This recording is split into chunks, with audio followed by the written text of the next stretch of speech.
Good afternoon, everyone, and thank you for joining this special meeting that we've arranged for you to hear from John Hebblethwaite, the new principal for Oxford Spires Academy.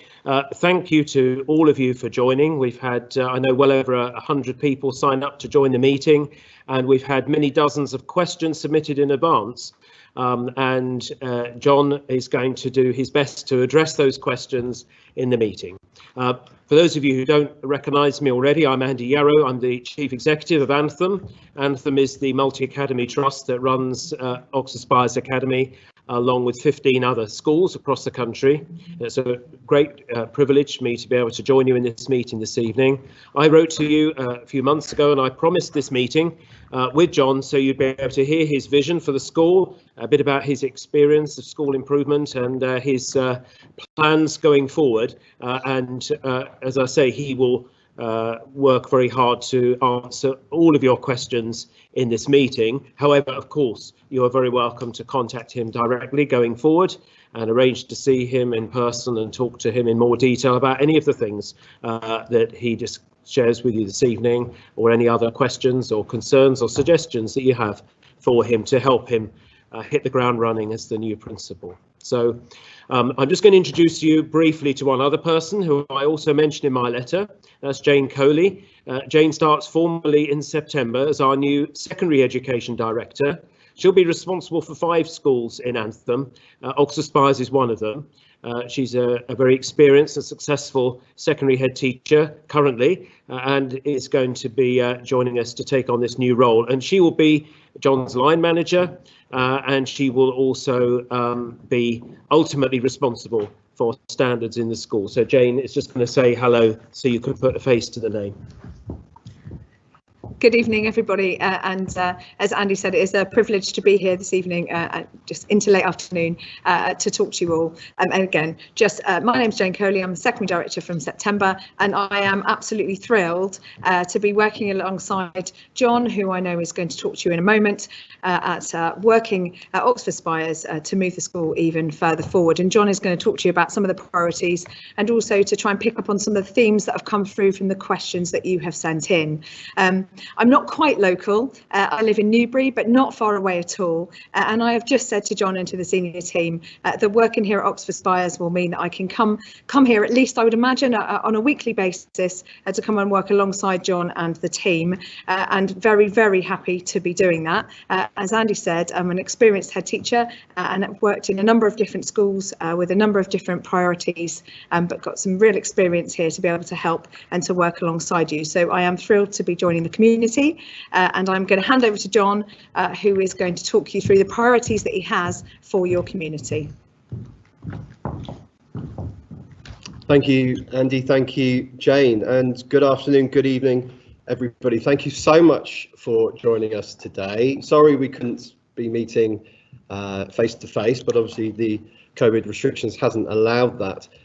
This meeting is also being recorded and it will be put on the school website, and links will be sent to parents so you can re-watch it, and obviously parents who couldn't join us today can have a look. My name is John Hebblethwaite. I'm absolutely thrilled and very excited to be joining Oxford Spires Academy in September, and the purpose of today really is just for me to say hello, give you a little bit about my background and my vision, for Oxford Spires moving forward. So next year is actually going to be my 25th anniversary in teaching. I'm a history teacher and I've worked at a variety of schools in London and the southeast, and I became a senior leader in 2007, first of all the school in Stevenage in Hertfordshire, and then I moved up to be a vice principal and senior vice principal at a school in Milton Keynes, and then most recently as a head teacher, as a principal at a large comprehensive school in Hertfordshire.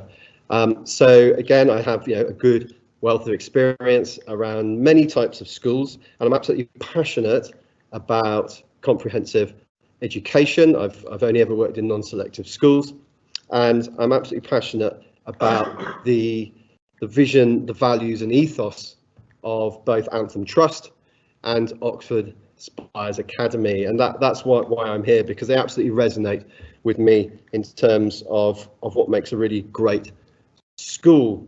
And there are many hugely positive aspects to Oxford Spires Academy, as you know, and of course you know a lot more about the school than I do. It is quite unique in it being such a diverse community that it serves. The sort of feel of the school in terms of the house system, the amount of care and pastoral support available to the students as well, and therefore there are many strengths to build on, and I think the future is really bright. You have posed quite a lot of questions, and thank you for that. Because of time constraints, I won't be able to answer every single one individually, but as you can probably imagine, lots of the questions were similar. So hopefully I'll be covering them during either what I say or at the end. If you feel, as Andy Yarrow said, if you feel that you want to talk to me further about it, the issue you've raised, or indeed anything, if you could just contact the school, and I would be absolutely delighted to meet you in September once I take up the post. So I was thinking about, what would sort of sum up me as a sort of leader, just in maybe 3 things to keep it nice and simple. So the first thing would be having really high expectations in terms of the quality of learning at the school, the quality of teaching, of course, high expectations in terms of behaviour and conduct, but balancing that with really good high levels of support for your children. So it's getting it right, that driving the expectations, driving the high standards, but making sure that everyone feels really supported to, as the school motto is, be the best they can be.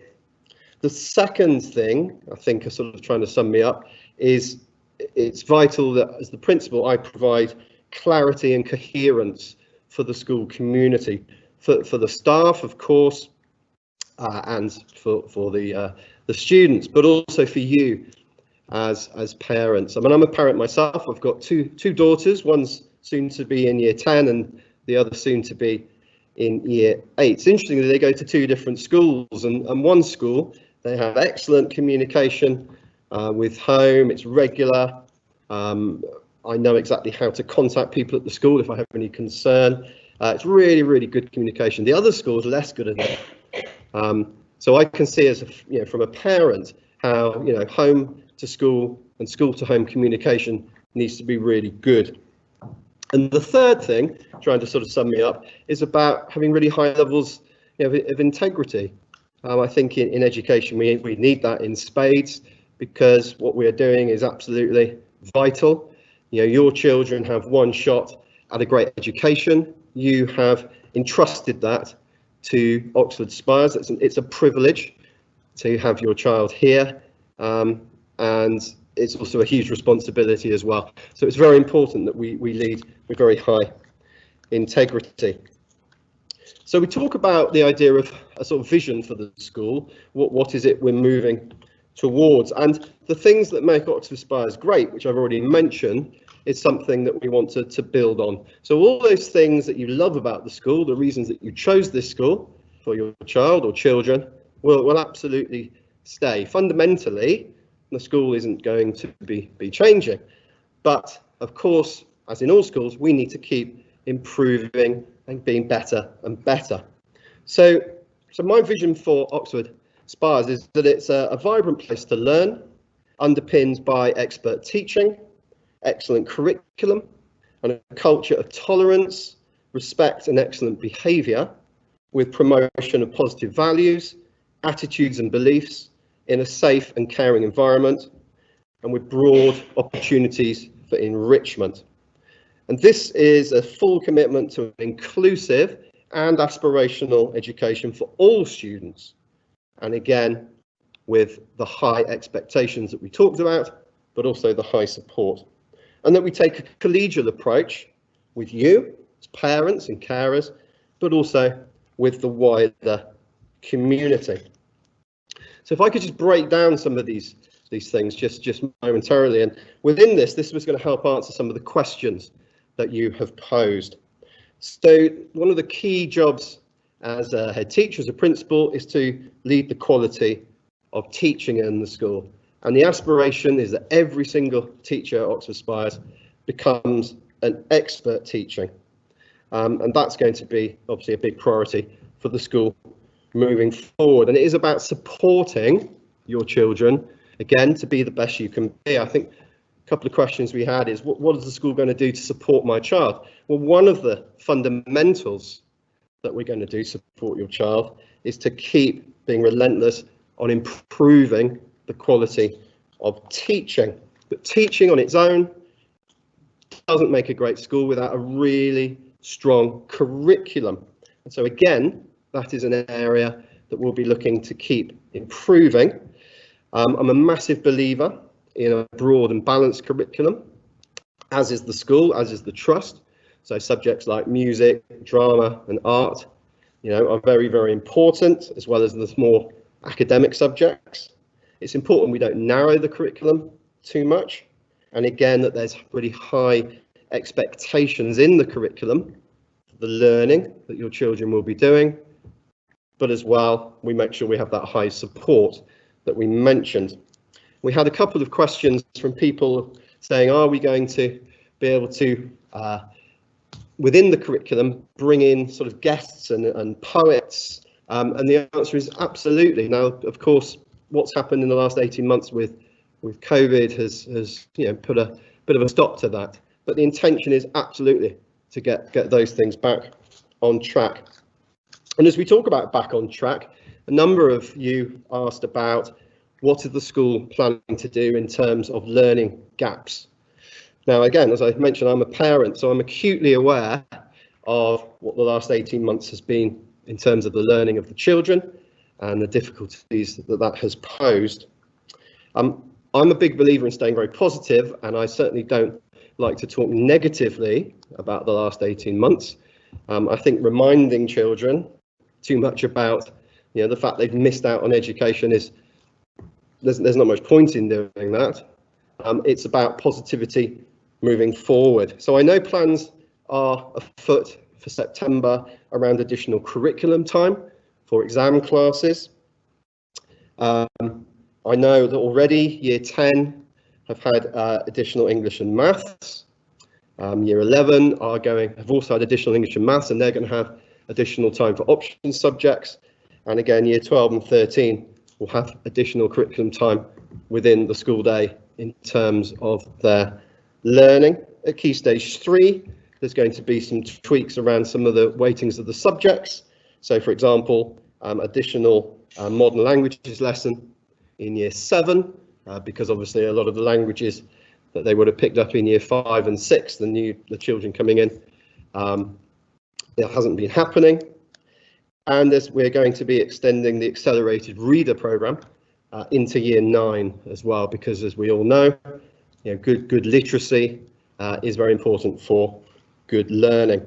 There's also the potential for some small group and one-to-one work with some selected students who have the biggest gaps, although that is dependent on some funding which needs to be clarified.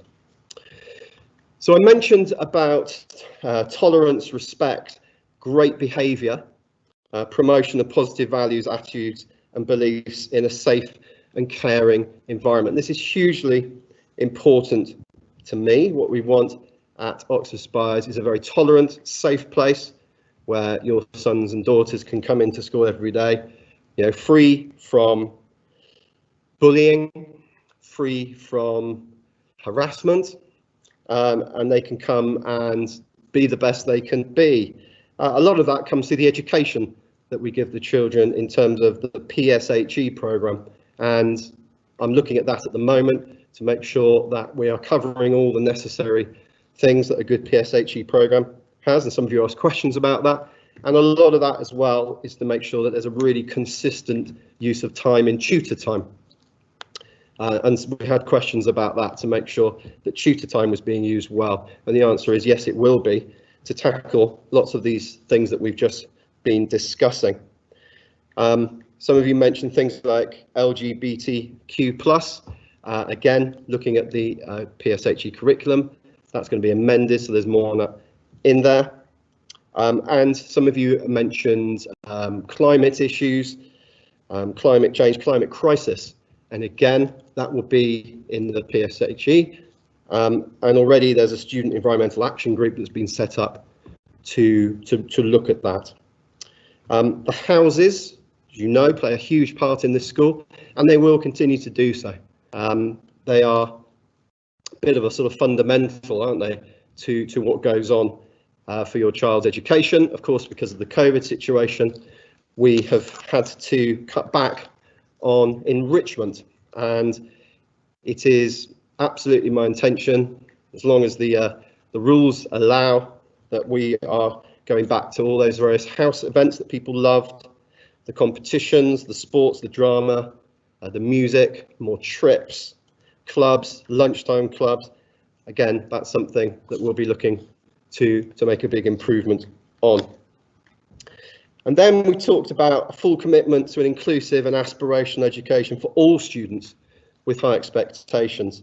It doesn't matter your starting point, wherever you come in from primary school, it's about making sure that we want the best for you, the high expectations, high aspirations, but we're supporting you in that. And that includes, of course, special educational needs. We had some questions around that, and that's absolutely something that is very important in terms of, first of all, making sure that the teaching is very good in the classroom, making sure that there is very clear information about children who have special educational needs, so the teacher can adapt if needed, and of course what goes on within the special educational needs department. And I've already been talking to the SENDCO here about some of the improvements we'll be making in September. So strategy, lots of you have asked about what are my priorities, what are the changes, what are you going to be seeing? Well, we're still very much in the sort of evaluation mode at the moment, finding out information. You know, I've been into the school a few times, talking with staff, talking with students, and getting information together, and then prioritising what they will be. And I think what is clear, like many schools, because of the COVID situation, that some of the routines in terms of the sort of learning climate, if you will, need to be sort of reset a little. Again, not unusual because of some of the changes that have happened because of the COVID situation. So that's certainly something to be looking at, and looking at making sure we're getting back to those excellent standards in terms of behaviour for learning, quality of uniform, that sort of thing. It's also about the fundamentals, as we said, about the quality of teaching, particularly in the case of the sort of gaps, if you will, to make sure that the curriculum is adapted as well, so that we are sort of moving forward in terms of those sort of areas of the school. So in terms of sort of priorities, I think it's going to be, routines, it's going to be learning climate, and then it's going to be teaching and curriculum. Those are the main things to be looking at in the first instance. Now, I'm very aware about, as I said, about sort of communication and clarity. So I'll be looking about how we communicate with you. And one thing I want to be doing pretty early on in the first few weeks of when I take over is asking you to fill in an online questionnaire to get your views about the school, but actually find out about what works in terms of the communication with you and what areas should be better in terms of communication, and indeed more general areas as well. Some of you asked about how I'm going to make sure that staff wellbeing is important and morale of the staff is kept high. I'm absolutely aware that you can have an amazing vision, you can have great strategies, but unless you have the staff on board, really motivated, really cohesive, then school improvement doesn't happen. I've already started to have meetings with staff on a one-to-one basis, and my intention is that by half term I would have met on a one-to-one basis every single member of staff to start building relationships around them and looking at what the school does to make sure that there is really good high levels of well-being for staff. And in terms of the question around, let's hope this never happens, but if we do have to go into another lockdown, and if the school has to go back to remote learning, a number of you asked, what is my view about that? Well, my view is very clear, having led a school through lockdown and set up remote learning, that it needs to be of a very high calibre, that the whole curriculum needs to be taught, it mustn't be narrowed, and there needs to be a good mixture of live lessons, but also sort of recorded lessons, if you will, but bespoke for the class. There needs to be good expectations around work, what work is expected from the students, and making sure that there is very regular pastoral check-ins as well to make sure that everything is okay. And that went really successfully when I was a head teacher at the school in Bushy, and that would be my expectation if we had to do that here. Let's hope we don't. And a number of you asked about homework as well. I'm a big believer in homework. I think that homework should be regular, but it should be meaningful, and there should be a really clear expectation in terms of what the homework is, how it's going to be assessed, so that you understand what the expectation of the school is around that particular piece of work. And that's something that some of you have raised a few concerns about, and that's something that I will be really looking at again for September, to make sure that there is a consistency across the school in terms of the setting of homework. So I hope that I have covered the questions that you have posed. If for whatever reason you feel I haven't, or as I say, you want to just discuss things further, please contact the school and arrange to come and meet me in September. I would be absolutely delighted to meet you and to talk things through. But I really look forward to working with you. I'm hugely optimistic for the future of the school, and I'm just going to hand that back to Andy Yarrow just to finish off today's session. Thank you very much.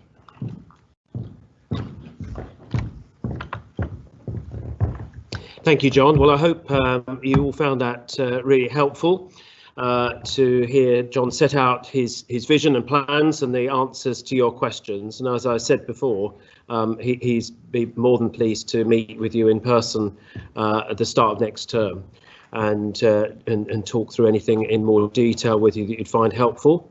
So I'm just going to answer a couple of questions that were we thought were probably better to come from me. The first one is about the proposed building project for the sixth form.